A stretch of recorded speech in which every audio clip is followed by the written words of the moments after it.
নমস্কার, আমি রাখি শাস্ত্রী। 2025 স্ক্যামস এবং ট্র্যাপস অর্থাৎ অর্থাৎ কেলেঙ্কারি এবং আটকে যাওয়ার বছর হতে চলেছে। এবং তিনটে রাশির বিশেষ করে এই স্ক্যাম এবং ট্র্যাপটার মধ্যে আটকে পড়েন। প্রথম রাশি কর্কট রাশি। এরা খুব ইমোশনাল হয়ে থাকেন এবং আপনাকে কেউ ইমোশনালি ফুল বানাবে, এবং এই ইমোশনালি ফুল হয়ে কর্কট রাশি কোনো ডিসিশন নিতে পারেন। দ্বিতীয় রাশি মেষ রাশি। এরা অ্যাগ্রেসিভ রাশি, খুব অস্থির রাশি এবং খুব জলদি জলদি এরা কোনো ডিসিশন নিয়ে নেয়, এবং ডিসিশন নেওয়ার সময় আগে কিছু ভাবনা চিন্তা করেন না।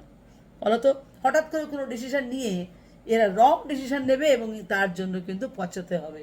তাই পেশেন্স আপনাকে রাখতে হবে। 3 নম্বর রাশি মিথুন রাশি। মিথুন রাশি মিষ্টভাষী, সবার সাথে মিলতে পারে। এরা বিজনেস মেন্টালিটি খুব ভালো হয়, এরা বিজনেস খুব ভালো করতে পারে, কিন্তু শোবাজি করতে গিয়ে কিন্তু কোনো ভুল এরা করে ফেলবে, ভুল ডিসিশন নেবে। কিন্তু স্ক্যাম সবসময় কিন্তু পয়সা হয় না, ইমোশনালও হয়, এটা মনে রাখবেন। হর হর মহাদেব। নমস্কার।